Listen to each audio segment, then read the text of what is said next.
Okay, good morning, everyone. Good morning.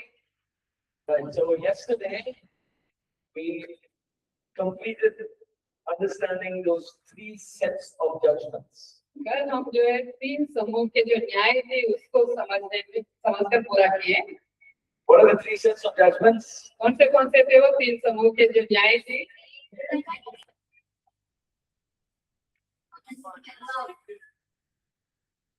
In faith, I believe that you said it correctly. 7 seals, 7 trumpets, and 7 bowls. 7 मोहरे, 7 तुरहियां, 7 कटोरे. Now, all of these judgments, most of them are happening during the second half of the 3.5 years tribulation. तो उनमें से अधिकतर जो है क्लेश के समय के अगला जो 3.5 साल है उसमें हो रहे हैं. But I also mentioned that some of the trumpets or even the seals, trumpets, and bowls, not all of them are judgments. So, for example, this 6th bowl, तो जैसे मैंने बताया था कुछ तुरहियां हैं और कुछ मोहरे हैं और कुछ कटोरे जो है वे सब न्याय के नहीं है. जैसे कि छठा वाला जो कटोरा है it is an event that is happening. वो एक घटना जो है हो रही है. Okay, example, the first seal, what happens in the first seal? उदाहरण के लिए पहला मोहर में क्या होता है? Rise of the Antichrist. So it's not a judgment, but it's an event that happens. तो वो न्याय नहीं है, जो मसीह विरोधी निकल आता है वो एक घटना है. Right? An example here again in the 6th bowl, it's the battle of Armageddon. So it's not a judgment, but it's the start of a battle that will happen. जैसे छठा कटोरे में भी जो है हरमगदोन का युद्ध के बारे में, वो एक जो न्याय नहीं है, वो जो युद्ध का शुरुआत है. Okay. Today what we'll do is, firstly I want to just share a few thoughts on the Antichrist, the beast. आज हम क्या करेंगे? पशु के बारे में, जो मसीह विरोधी है उसके बारे में कुछ बात करेंगे. And then we will look at the 1000-year millennium period. उसके बाद जो है यीशु मसीह का 1000 वर्ष का जो शासन है उसके बारे में देखेंगे. So if you go to chapter 10, यदि आप प्रकाशित वाक्य 10वां अध्याय में जाएंगे, you will see where this Antichrist is coming from. तो आप देख पाएंगे कि मसीह विरोधी कहाँ से आ रहा है. Right? If you read Revelations 13:1 and 2, यदि आप प्रकाशित वाक्य 13 के पहला और दूसरा वचन पढ़ेंगे, Revelations chapter 13:1 and 2, प्रकाशित वाक्य अध्याय 13 पहला और दूसरा वचन कोई पढ़े. तब मैंने एक पशु को समुद्र में से निकलते हुए देखा, जिसके 10 सिंग और 7 सिर थे. उसके सिंगों पर 10 राजमुकुट और उसके सिरों पर परमेश्वर की निंदा के नाम लिखे हुए थे. जो पशु मैंने देखा वह चीते के समान था और उसके पांव भालू के से और मुंह सिंह का सा था.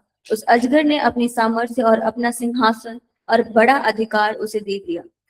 Remember, we were talking about Revelations. Most of it, normally you take the literal.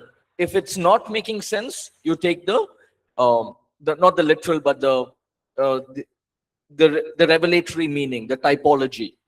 तो हमने बताए थे कि जब प्रकाशित वाक्य को पढ़ते तो पहला आप उसे शाब्दिक रूप से देखें. अगर शाब्दिक रूप में अर्थ नहीं मिल रहा तो तब आपको जो है रूपात्मक तरीके से उसको लेना है, उसका प्रकाशन क्या है करके. It says here from where this Antichrist will come.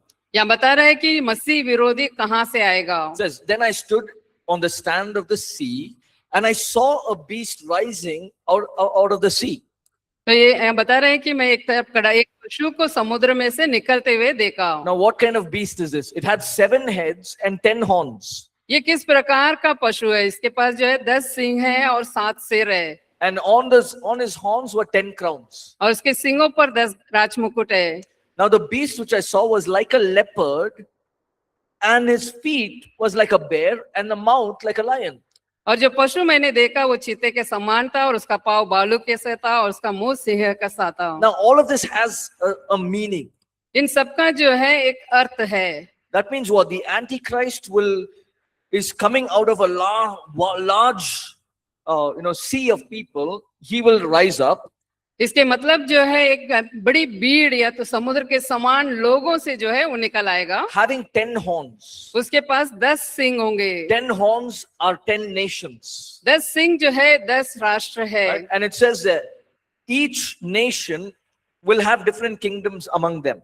तो यहाँ बताया गया कि हर एक राष्ट्र के पास जो अलग अलग राज्य होगा. So for example, one horn उदाहरण के लिए एक सिंग will have maybe 5 nations. तो हो सकता है कि उनके पास 5 राष्ट्र हो, There were 10 horns तो वहां 10 सिंह है, and there were crowns on each horn, तो हर एक सिंह पर जो है मुकुट है, right? And it says here, and it had 7 heads, तो उसके पास 7 सिर भी है। right? So what does it show? तो ये क्या दिखाती है? This beast will rise up as a political leader and he will have authority over these 10 nations. तो ये ऐसा बताता है कि ये पशु जो है उसके पास राजनीतिक अधिकार होगा और ये 10 राष्ट्रों पर वो अधिकार करेगा। The leopard signifies the Persian kingdom. Now don't worry about that, but it signifies the Persian kingdom. यहाँ चीता जो दिखाया गया वो जो है पर्शिया के राज्य के बारे So में if you look दर्शाता at the है। next page, you will see that what the 7 successive, from 10 it becomes 7.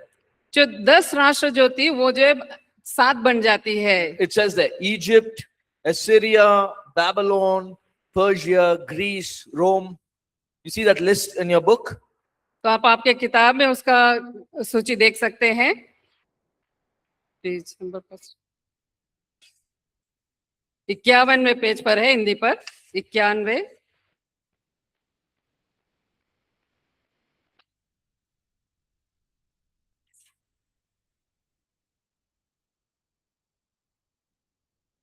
Everyone got that? 91वें page पे आखिरी में Yeah. है। So you see that it is from one of these nations that the Antichrist is going to come out from. तो इन देशों में, इन राष्ट्रों में एक से जो है मसीह विरोधी आएगा। Right? The final world empire, which is the Roman Empire, तो आखिरी का जो सम्राट था जो रोमी, and out of these Europe, out of these places, the beast is going to come. One of these countries. Now we don't know where exactly, from which exact country, but one of the European nations, he will arise from there. तो Europe के किसी देश में से मसीह विरोधी आएगा। हम नहीं जानते हैं कि कौन सा सही इसी देश से करके हम नहीं जानते, लेकिन इनमें से एक में से आएगा।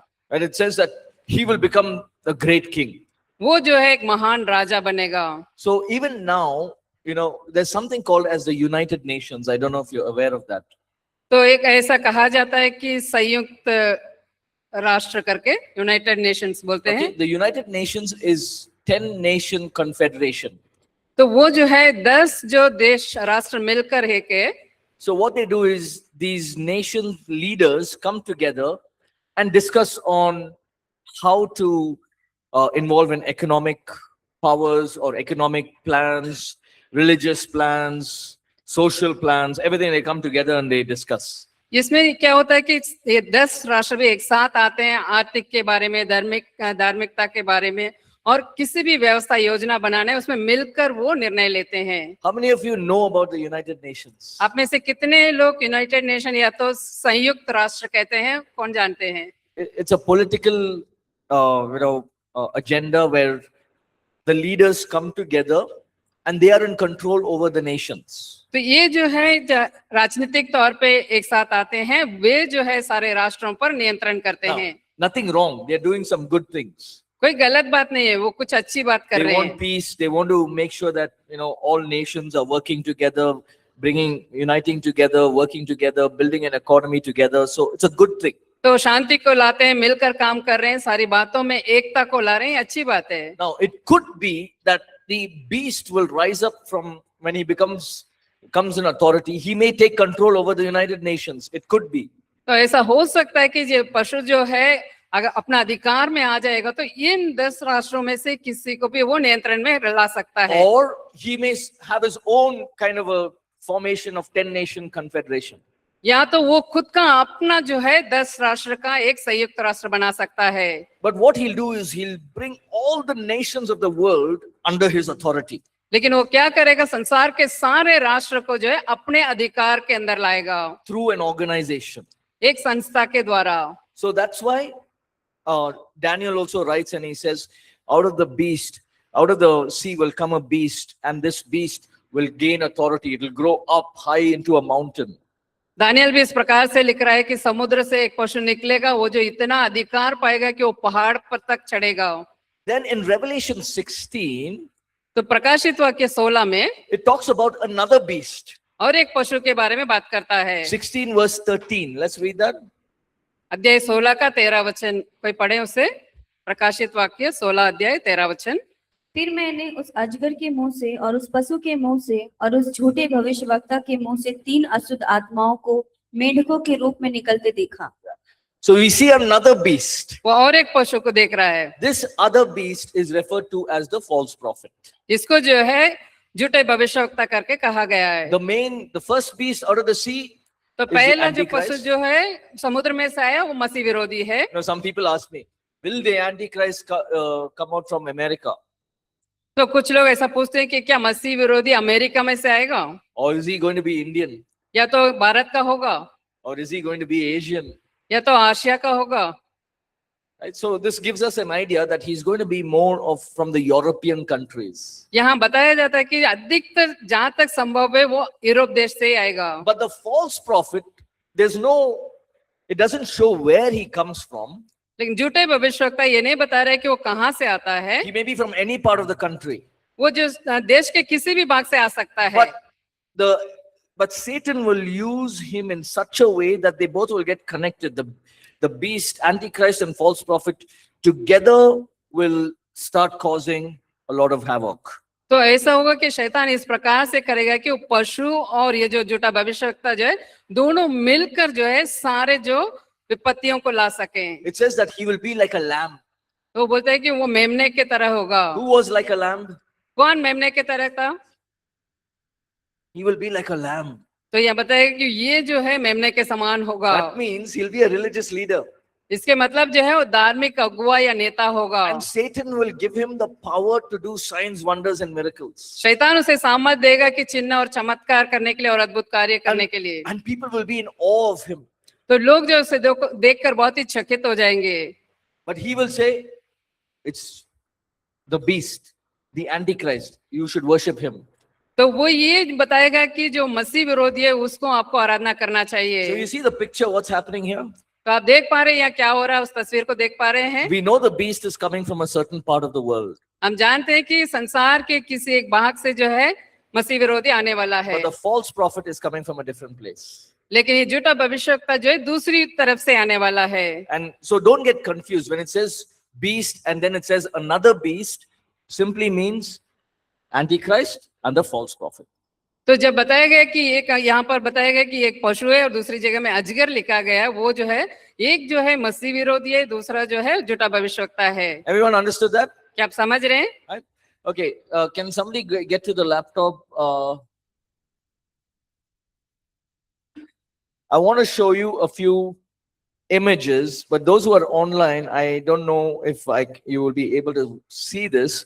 So what I'll do is I'll probably share the pictures here another time, right? Or I can probably just email it to you. If you can put your email address, I'll just email you the pictures. And हम यहाँ कक्षा में कुछ तस्वीर दिखाने जा रहे हैं। It's जो connected? ऑनलाइन के माध्यम से जुड़े हैं उनको पता नहीं आप देख पाएंगे नहीं, लेकिन आप Okay. अपना ईमेल दे दें, हम लोग आपको भेज देंगे। okay, these are some of the things that we already spoke about, okay? ये सब कुछ चीजें हैं जिसके बारे में पहले से बात कर चुके हैं। Now, the reason I'm showing you these pictures is for you to get an understanding. तो मैं इसलिए इसे दिखा रहा हूँ ताकि आप लोग जो है इसे समझ सकें। Okay. Is there a way I can see the pictures? Just open one of the pictures. Okay, let this be. No, go back. Is the Al-Aqsa Mosque the picture of the... No, the other. Yeah. Okay. Everyone can see this picture? क्या सभी लोग इसके देख Okay. पा रहे हैं? You see that big place क्या वो बड़ा जगह को देख पा रहे हैं? with a compound wall? तो उसके चारों ओर कंपाउंड वॉल बांधी हुई है। That is the place. Remember I said David wanted to build a temple when he became king. That is the land he bought, that entire land. आपको याद है मैंने बताया था कि दाऊद जो है मंदिर बनाने के लिए पूरा जमीन को खरीदा था करके बताया था, वही That is जमीन the है। heart of Jerusalem.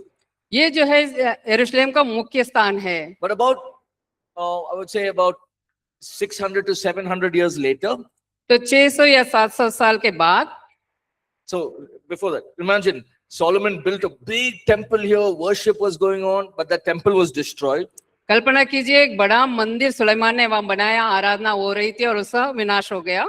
Then again, during Jesus' time, they rebuilt that temple. तो यीशु के समय में उस मंदिर को फिर से बनाया गया, But again, that temple was destroyed. फिर से वो मंदिर नष्ट किया गया। Then about 600 to 700 years later, Prophet Muhammad was riding on a horse. तो उसके बाद 600 से लेकर 700 साल के बाद जो नबी मोहम्मद जो है वहां अपने घोड़े पर जा रहा था, Right? He gets a vision of heaven. उसको स्वर्ग का दर्शन मिला। And he said, "Now this is my land." तो उसने कहा कि ये जमीन जो है मेरा है। So you see that small yellow dome there, तो वहां पर एक पीला कलर की जो दिख रही है, आपको दिख रहा है क्या? right? That is the Al-Aqsa Mosque. वो है That's a अलस्का मस्जिद। So Muslims go there and use it for prayer. तो मुसलमान वहां जाते हैं और अपना प्रार्थना के लिए उसको इस्तेमाल करते So हैं। the Muslims took authority of this entire land.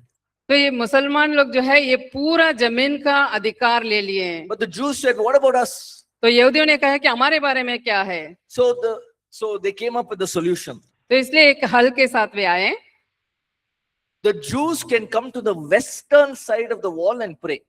तो यहूदी लोग जो है पश्चिम दीवार की ओर आकर प्रार्थना कर सकते Go to हैं। the next picture.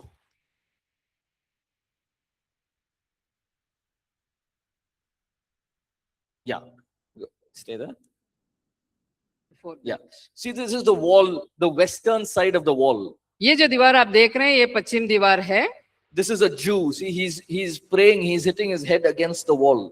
तो ये यहूदी लोग है, अपना सर को वो दीवार पे वो फटक रहे हैं। It's called the Wailing Wall of Israel. तो इसको जो इस्राएल का विलाप करने वाला दीवार कहते Why are हैं। they there? क्यों वहां पर है वे? They'll go because they can't go inside. क्योंकि वो अंदर नहीं जा सकते हैं। Inside is a mosque. अंदर तो So मस्जिद they है। go there, they bang their head, तो वहां जाकर अपने सर वहां टकराते हैं। and they say, "God, this is your land. This is what David's land." तो वहां बोलते हैं कि परमेश्वर ये तो आपका है, दाऊद का जमीन है। Right? See, there are different kinds of Jews. The one with the black suit, he's a rabbinic Jew. जो काला कपड़े पहने हैं वो तो रब्बी है, यहूदी है। Remember, there are 12 tribes of Israel. So the other person is from one of the tribes of Israel. I don't know which tribe, but you see what they're wearing? They're all Jews. तो जो दूसरा व्यक्ति जो है इस्राएल के गोत्र में से, आप जानते हैं कि 12 गोत्र का है, ये कौन सा गोत्र का पता नहीं, वो व्यक्ति है, ये सभी यहूदी है। So they're praying, "This is our land." तो प्रार्थना करें कि हमारा स्थान है। They are praying, saying, "This is what David has bought.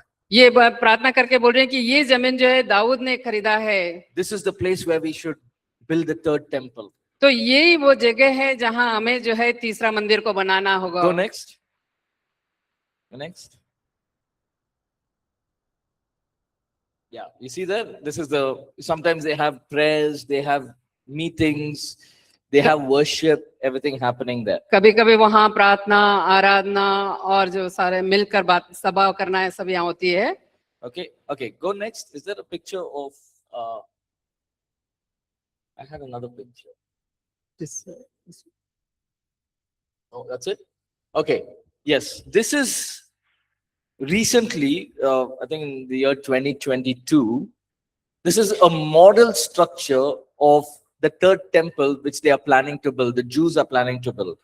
तो ये जो हाल ही में बनाई गई संरचना है लगभग 2022 के समय की है, जो तीसरा मंदिर बनाने के लिए जो उन्होंने परिकल्पना बनाकर रखी है। Just go back once again. Go back to the first image.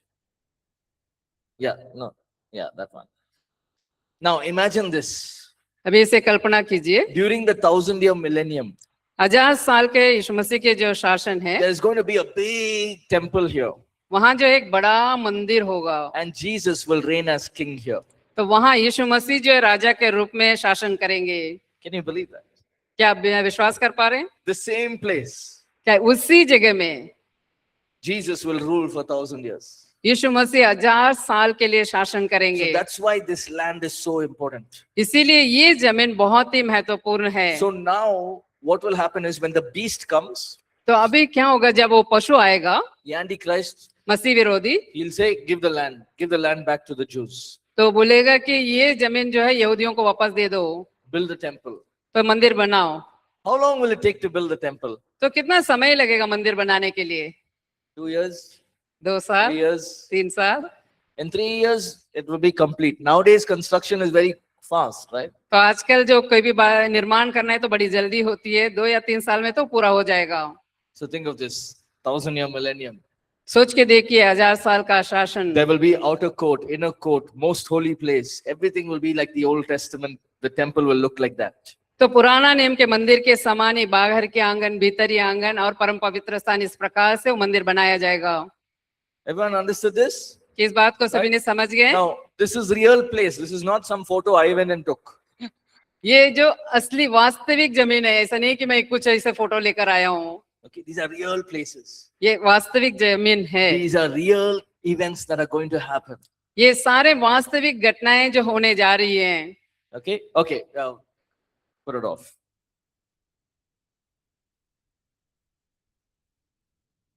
Okay, so now let's go to the millennium period. अभी जो है 1000 साल के शासन या सहस्राब्दी कहते हैं, वहां पहुंचे हम लोग। Let's go to chapter 11. आपके पुस्तक में पाठ 11 पे जाइए, 110वां पेज पर है। Revelations chapter 20. और प्रकाशित वाक्य 20वां अध्याय।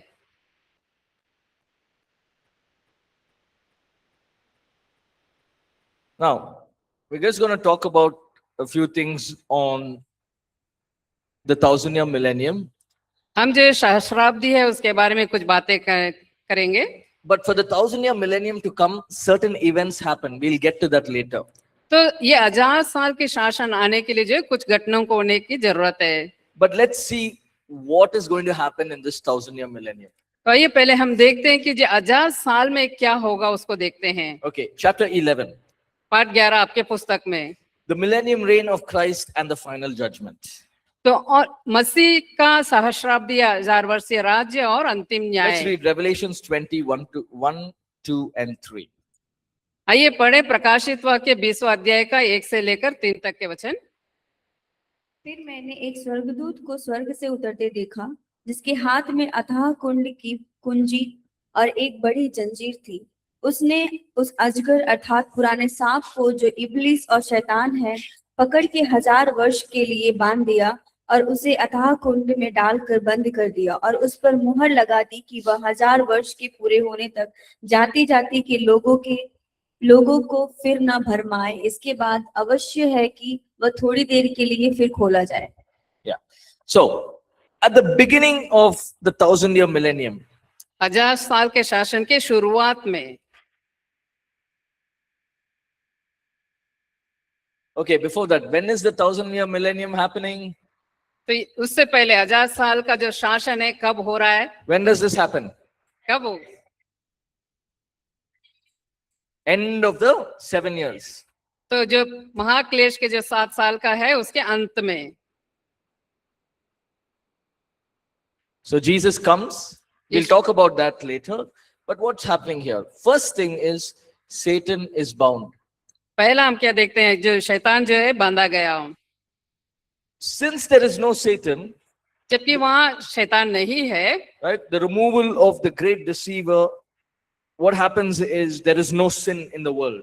वो बरमाने वाले को हटाने के कारण जो है वहां संसार में पाप नहीं The है। world is no longer dominated by Satan and his demons. तो आगे को संसार जो है शैतान और उसके दुष्टात्मा द्वारा अधीन में नहीं रखे गए There हैं। is peace, there वहाँ is शांति है, joy, आनंद है and there is worship. That's और happening. आराधना है।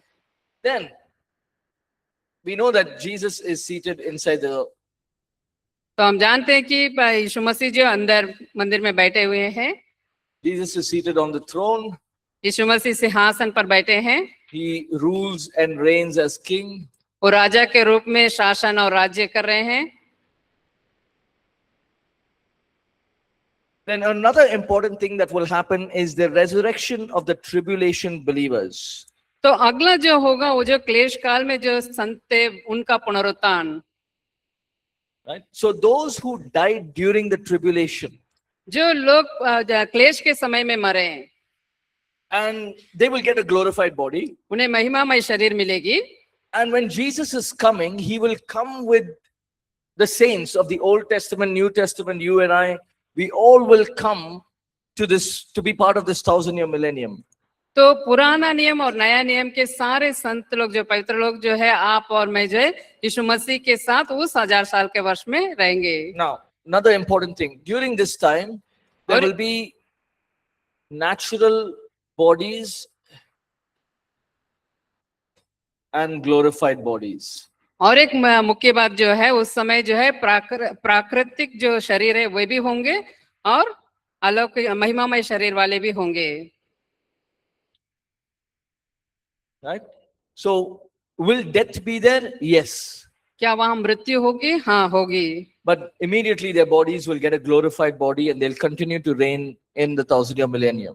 लेकिन तुरंत ही उनको महिमामय शरीर मिल जाएगा और वो जो है 1000 साल के वर्ष में जो है लगातार बने रहेंगे। In Zechariah, the Bible talks about cleansing, a fountain that's cleansing the land.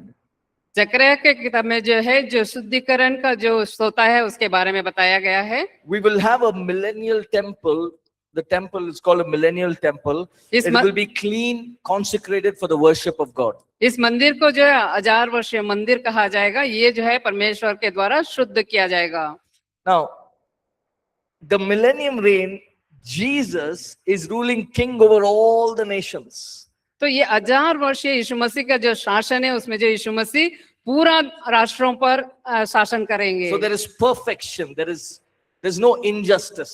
वहाँ सिद्धता होगी, वहाँ कोई अन्याय नहीं होगी। All the nations will come to Jerusalem to watch what's happening there. सारे राष्ट्र जो है यरूशलेम को आएगी, वहाँ क्या हो रहा है इसे देखने के Now, लिए। we may think, how is it going to be? Are we going to be, there'll be glorified bodies, natural bodies. How is life going to be? तो जीवन कैसा होगा? महिमामय शरीर और प्राकृतिक शरीर। It will be as usual. तो वो जो हमेशा के तरह होगा। All nations there will be life going on in all nations. तो सारे राष्ट्रों में जो है जीवन चलता रहेगा। But in Jerusalem, Jesus will be the king. He will rule over all the nations. लेकिन यरूशलेम में यीशु राजा होंगे और सारे राष्ट्रों पर वे राज्य करेंगे। Nations will come to Jerusalem. राष्ट्र यरूशलेम आएंगे। There will be justice, there will be peace, वहाँ न्याय होगा, शांति there होगा, will be no warfare, कोई युद्ध नहीं होगा। there will be worship that is restored. जो आराधना जो है फिर से पुनर्स्थापित की गई है।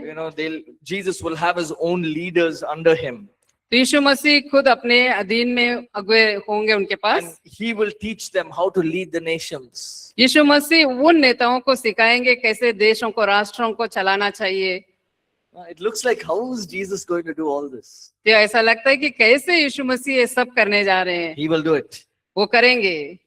He'll say, okay, we see that later on in Ezekiel 37, तो हम David himself will rule the nation of Israel in the millennium period. तो हम बाद में देखेंगे एजेकियल में बताया गया कि दाऊद खुद जो है इस्राएल पर शासन करेगा, वो 1000 वर्ष के शासन में। David is known as the most successful king to have ever lived. तो दाऊद ऐसा माना जाता है कि अब तक के जितने भी राजा थे उनमें से सबसे सामर्थपूर्ण या तो जयवंत राजा था। Everyone know King David? क्या आप सब दाऊद को जानते हैं, राजा दाऊद को? You met him? क्या आप लोग मिले उससे? Not yet. Okay. अभी तक नहीं। Here's the temple, millennial temple. यहाँ 1000 वर्षीय मंदिर है। Jesus is seated as king over all the nations. यीशु सारे राष्ट्रों पर राजा के रूप में बैठे हैं। In Ezekiel 37, it says that Jesus will choose King David to rule over Jerusalem. तो एजेकियल 37 में बताया गया कि यीशु मसीह जो है दाऊद को इस यरूशलेम में शासन करने के लिए चुनेंगे। Over Israel. इसराइलियों पर। Can you think of that? क्या आप इसके बारे में सोच सकते हैं? Because David was already king for 30 odd years. He was the king of the nation of Israel. क्योंकि दाऊद पहले ही इसराइलियों के ऊपर 30 से अधिक वर्ष राजा रहा। And David will be like the main leader in Israel. तो इसराइल में दाऊद ऐसा हुआ कि जैसे एक मुख्य नेता के रूप में। Now you may be having a question in your mind, but King David is dead and gone.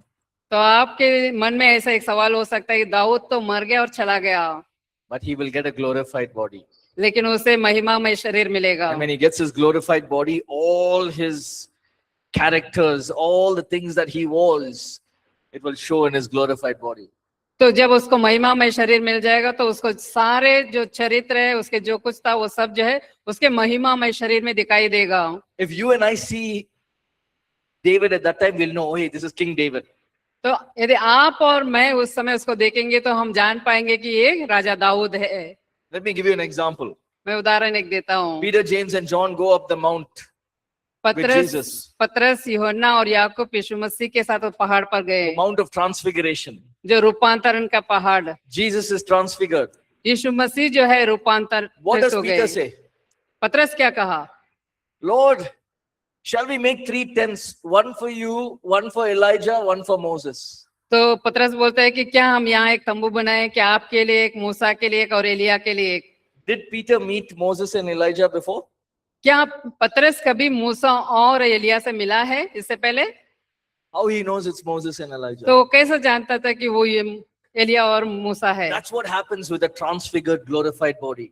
तो वही होता है जब हमारा रूपांतरण पाया हुआ महिमामय शरीर में। So, like how Jesus is going to be reigning there in a glorified body, जैसे यीशु मसीह अपना महिमामय शरीर में वहां शासन कर रहे हैं, King David also will get a glorified body राजा दाऊद को भी महिमामय शरीर मिलेगा, and he will rule over Israel. तो इजरायलियों पर वो शासन So, करेगा। the same way, God will choose people to do the administration, to do the works during the 1,000-year millennium. इसी प्रकार से यीशु मसीह नेताओं को चुनेंगे वहां के प्रशासन करने के लिए कि उस 1000 साल के वर्ष में वे कार्य करें। Imagine if God chooses you and says, okay, go now, and the Lord Jesus says, go and your work is to clean the temple. तो कल्पना करके देखिए, यीशु मसीह आपको चुनते हैं और बोलते हैं कि आपका काम जो है मंदिर को साफ करना। Now, you don't stand there and say, Jesus, in Bible college also I did the same thing. अब खड़ा होकर यह ना कि यीशु बाइबल कॉलेज में भी मैं यही किया था। He will choose you to do what you are good at. तो यीशु मसीह जो है आपको इस बात को करने के लिए चुनेंगे जिसमें आप अच्छे हो। Now and then you may think, so many people, what work is there? So many people to work in the kingdom. तो ऐसा सोचेंगे कि इतने सारे लोग हैं, वैसा क्या काम होगा कि सबको करने के लिए? There is a lot of work. वहां बहुत काम है। In 1,000 years, the generation is going to repopulate. The world is going to repopulate. 1000 साल में जो जनसंख्या बढ़ती जाएगी, Suddenly Jesus will say, Paul, come here. तो अचानक यीशु मसीह बोलेगा, पौल यहाँ आइए, Go and do Kingdom Builders Conference and come. जाकर आप जो राज्य को बना निर्माण करने वाले कॉन्फ्रेंस करके आइए। Okay, Lord, I'll go. तो ठीक है प्रभु, मैं जाऊंगा। And he'll choose one of you. Okay, David, give this boy one chance to lead worship. तो आप में से एक को चुनेंगे और बोलेंगे कि उन्हें जो है आराधना अगुवा करने के लिए मौका दो। Some people are writing songs. कुछ लोग गाना लिखते हैं, Some people are writing laws. They're in the political field. कुछ लोग जो नियमों को लिखते हैं वो जो राजनीतिक में है। Some people are, in the geographical field, meaning they're doing things for the environment. वे जो है भूगोलिक क्षेत्र में काम करते हैं, सारे वातावरण के लिए कार्य करते Some हैं। are in charge of finances. कुछ लोग जो आर्थिक बातों में काम करते हैं। All of them have some responsibility. सभी के लिए कुछ ना कुछ जिम्मेदारियां हैं। Now, don't say, okay, I thought I'll go to heaven and relax. ऐसा मत कहें कि मैं सोचा था कि स्वर्ग जाकर मैं आराम करूंगा, I don't want to work. मैं काम नहीं करना चाहता हूँ। God is a God who makes us work. परमेश्वर ऐसा परमेश्वर है जो हमसे काम करवाता है। That is his nature. वो उनका स्वभाव है। When he made Adam, what did he say? जब उन्होंने आदम और हवा को बनाया तो उन्होंने क्या कहा? Look after the garden. तो जो वाटिका की देखभाल करें। He didn't say, okay, now you relax. This is the best tree. Nice breeze will come. You rest here.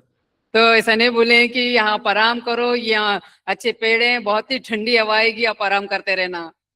He said, okay, Adam, I put you in the garden. Now you work. तो परमेश्वर ने बोले, आदम मैंने तुम्हें वाटिका में रख दिया है, अभी तुम काम करो। That principle continues the same even now.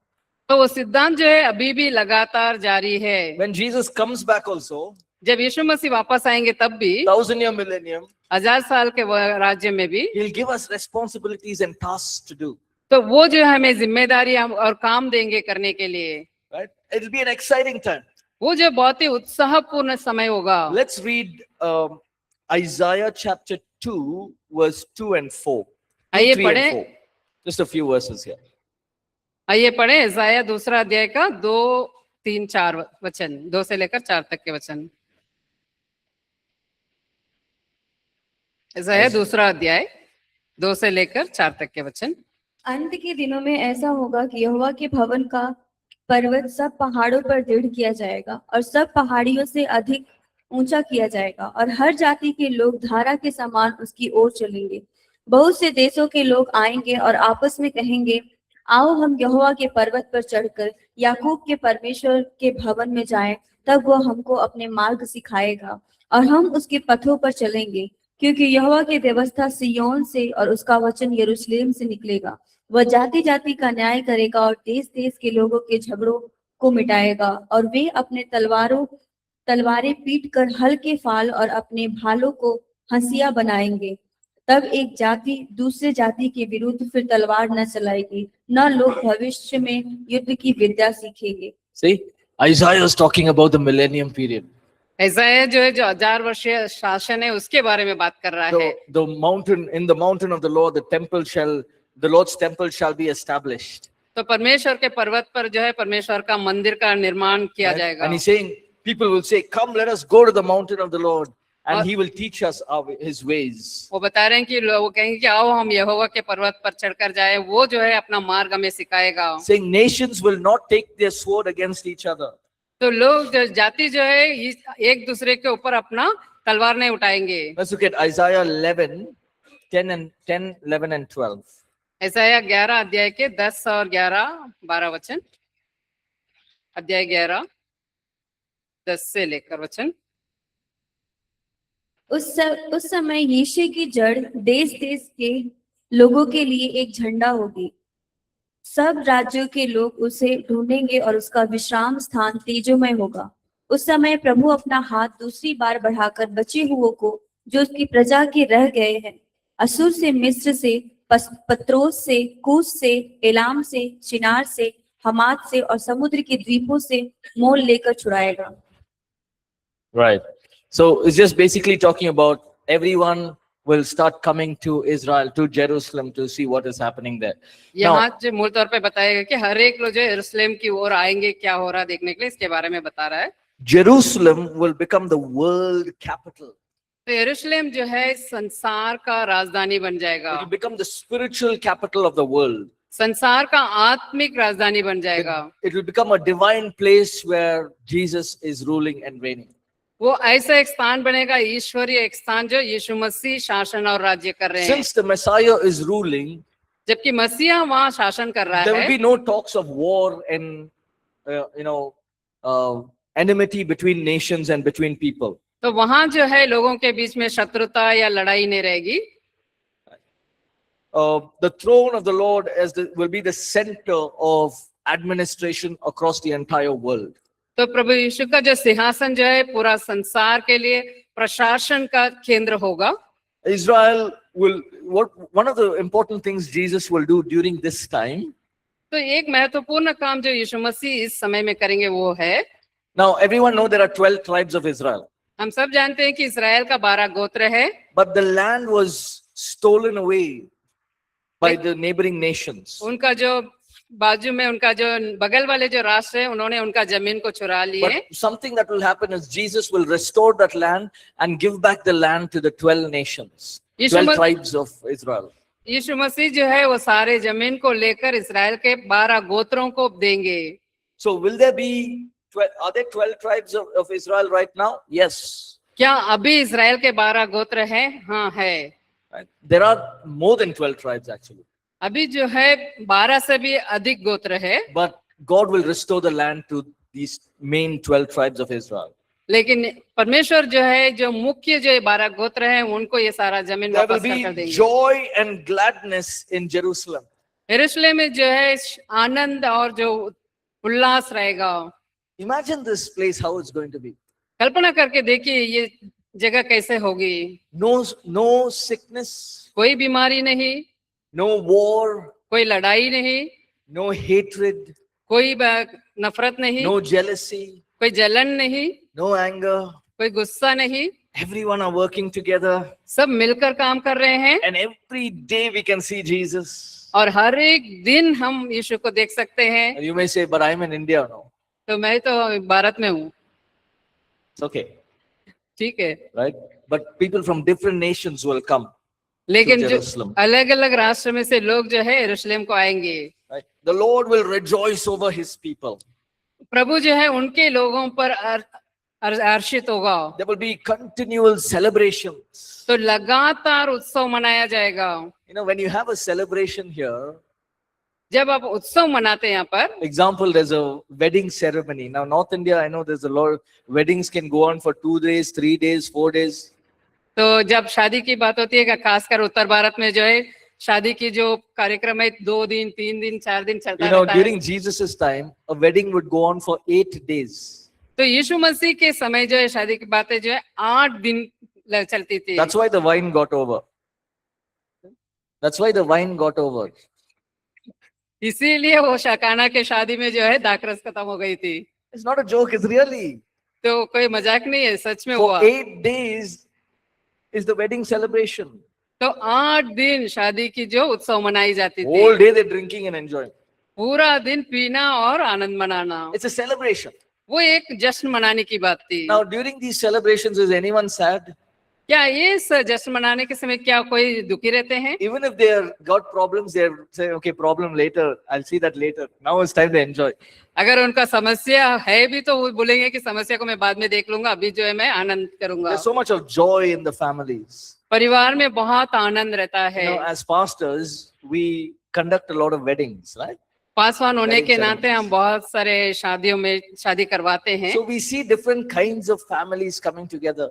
तो हम देखते हैं कि अलग अलग प्रकार के जो परिवार जो है एक साथ आती है, We see the joy.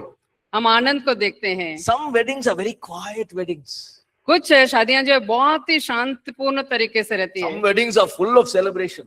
कुछ शादियां जो है बहुत ही जश्न के साथ होती है। Recently, we got a couple married, and the boy is from North India, the girl is from total South India. तो हाल ही में हम एक शादी को करवाए, एक जो लड़का उत्तर भारत से, लड़की जो है यहाँ South India. No, दक्षिण South. दक्षिण भारत से। Yeah. Two different cultures are coming together now. दो अलग अलग संस्कृति एक साथ आ रही है, Both of them don't know what to do. दोनों को नहीं पता है क्या करना है। They said, Pastor, whatever you do, we'll listen. तो बोले कि पासवान जो भी आप करें हम सुनेंगे, Because in our place, the wedding is different. क्योंकि हमारा जगह में जो शादी की जो रीति है अलग है। The girl side is saying the wedding is different. तो जो लड़की की तरफ से उनका तरफ भी अलग है। So we said, okay, we'll do APC wedding. तो उन्होंने बोला कि ठीक है हम एपीसी की शादी का करेंगे। So both the families came. तो दोनों परिवार आई, Both are happy. दोनों खुश है, But the celebrations were very different. लेकिन वो जो जश्न मनाने का तरीका जो बिल्कुल अलग था। After the wedding, suddenly, you know, in the boys' side, they started, you know, they had one band and all that, and all kinds of things happened there. तो शादी के तुरंत बाद लड़के के तरफ से उनका पूरा झुंड आ गई, अलग प्रकार के जश्न हो रही थी। The South Indian, she was worried. What's happening? दक्षिण भारत की लड़की जो हो चिंतित थी कि क्या हो रहा है। In South India, you go eat, say bye to everyone, go sleep. That's it. तो दक्षिण भारत में जाता है कि आप होता है कि आप जाएं खाएं और उनको बता के चले जाएं। But you could feel the joy, even though it was two different cultures. तो आप जो जबकि संस्कृतियां अलग अलग है फिर भी जो है उस आनंद को आप महसूस कर सकते हैं। It will be like that during the millennium time. तो 1000 वर्ष के समय में जो है इस प्रकार से होगा, Perfect joy. एकदम सिद्ध आनंद। The millennial temple will be a massive structure that will stand in the center of Jerusalem. It will be a center of worship. तो जो 1000 वर्षीय मंदिर जो है यरूशलेम के बीचों बीच रहेगा और एक महान संरचना होगी और आराधना का एक स्थल होगा। And imagine the presence of God in that place. तो कल्पना करके देखिए परमेश्वर का उपस्थिति उस स्थान पर। So, here's the question. Yeah, Why it's- is there a need for a millennial temple? तो एक सवाल है, 1000 वर्षीय राज्य के मंदिर की आवश्यकता क्या है? It is for people to understand that Jesus is king and he's come back. He has defeated the enemy and he is going to rule and reign over the earth. ये लोगों को समझने के लिए राजा है, यीशु राजा है या राज्य कर रहा है और शत्रु को हराया है, वहां पर वो राज्य करेगा। It will become a physical symbol of God. ये जो है एक भौतिक चिन्ह रहेगा. It'll be a place where the redeemed, that is those who believe in Jesus, will live in. तो ऐसा एक स्थान होगा जो छुड़ाए गए, जो कि यीशु मसीह पे जो विश्वास करते हैं वो वहां रहते हैं. Right? It will be a place where the Lord Jesus will do all his administration and leading as a king from this place in the millennial temple. तो यहाँ जो 1000 वर्षीय राज्य में जो यीशु मसीह जो अपना पूरा प्रशासन करेंगे और सारे कार्यों को वो करेंगे. Let's read Isaiah 65, 18 through 25. आइए पढ़ें यशायाह 65वें अध्याय के 18 से लेकर 25 तक के वचन. यशायाह 65 18 से लेकर 25 This is तक के talking वचन. about life in the millennial. तो ये जो है 1000 वर्ष काल में कैसा जीवन होगा इसके बारे में बता रहा है. इसलिए जो मैं उत्पन्न करने पर हूँ उसके कारण तुम हर्षित हो और सदा सर्वदा मगन रहो, क्योंकि देखो मैं यरूशलेम को मगन और उसकी प्रजा को आनंदित बनाऊंगा. मैं आप यरूशलेम के कारण मगन और अपनी प्रजा के हेतु हर्षित रहूंगा. उसमें फिर रोना या चिल्लाने का शब्द न सुनाई पड़ेगा. उसमें फिर न तो थोड़े दिन का बच्चा और न ऐसा बूढ़ा जाता रहेगा जिसने अपनी आयु पूरी न की हो, क्योंकि जो लड़कपन में मरने वाला है वह 100 वर्ष का होकर मरेगा, परंतु पापी 100 वर्ष का होकर श्रापित ठहरेगा. वे घर बनाकर उनमें बसेंगे, वे दाख की बारियां लगाकर उनका फल खाएंगे. ऐसा न होगा कि वे बनाए और दूसरा बसे या वे लगाए और दूसरा खाए, क्योंकि मेरी प्रजा की आयु वृक्षों की सी होगी और मेरे चुने हुए अपने कामों का पूरा लाभ उठाएंगे. उनका परिश्रम व्यर्थ न होगा, न उनके बालक घबराहट के लिए उत्पन्न होंगे, क्योंकि वे यहोवा के धन्य लोगों का वंश ठहरेंगे और उनके बाल बच्चे उनसे अलग न होंगे. उनके पुकारने से पहले ही मैं उनको उत्तर दूंगा और उनके मांगते ही मैं उनकी सुन लूंगा. भेड़िया और मेमना एक संग चरा करेंगे और सिंह बैल के समान भूसा खाएंगे और सर्प का आहार मिट्टी ही रहेगा. मेरे सारे पवित्र पर्वत पर न तो कोई किसी को दुख देगा और न कोई किसी की हानि करेगा. यहोवा की यही वचन है. Beautiful, no? कितना सुंदर है. Imagine. This is how life will be in the millennium. 1000 वर्षीय शासन में जो है जीवन इस प्रकार से होगा. Sickness and premature death will be removed. जो बीमारी नहीं रहेगी और कम समय में जो मर जाते हैं वो भी नहीं रहेगी. There will be safety in the land. तो उस जगह में सुरक्षा रहेगी. The crops, agriculture will be abundant. तो फसल जो है बहुतायत से होगी. The lion and the lamb will sit together. जो सिंह और मेमना एक साथ बैठेंगे. The lion will eat grass. तो सिंह जो है घास खाएगा. The wolf and the lamb will sit together and eat. भेड़िया और मेमना एक साथ बैठकर There will खाएंगे. be no destruction. कोई विनाश नहीं होगा. There will be perfect peace in that place. उस जगह में सिद्ध शांति होगी. Look at Isaiah 11 verse 6 through 9. यशायाह 11 अध्याय के 6 से लेकर 9 तक के वचन देखें. यशायाह 11 अध्याय 6 से लेकर 9. मैं उसको एक भक्तिहीन जाति के विरुद्ध भेजूंगा. 11:6. तब भेड़िया भेड़ के बच्चे के संग रहा करेगा और चीता बकरी के बच्चे के साथ बैठा करेगा और बछड़ा जवान सिंह और पाला पोसा हुआ बैल तीनों इकट्ठा रहेंगे और एक छोटा लड़का उनकी अगुवाई करेगा. गाय और रिछनी मिलकर चरेंगी और उनके बच्चे इकट्ठे बैठेंगे और सिंह बैल के समान भूसा खाया करेगा. दूध पीता बच्चा करैत के बिल पर खेलेगा और दूध छुड़ाया हुआ लड़का नाक के बिल में हाथ डालेगा. मेरे सारे पवित्र पर्वत पर न तो कोई दुख देगा और न हानि करेगा, क्योंकि पृथ्वी यहोवा के ज्ञान से ऐसी भर जाएगी जैसा जल समुद्र में भरा रहता है. Right? So this gives us a picture of the life in millennium. तो जो 1000 वर्षीय काल में कैसे जीवन होगा उसका तस्वीर ये दिखा The रहा है. whole earth will be filled with the glory and the knowledge of God. तो पूरा संसार के पृथ्वी जो है परमेश्वर का महिमा और ज्ञान से भरा रहेगा. Okay, take a break, come back, and we'll see what happens after millennium. तो ब्रेक लें.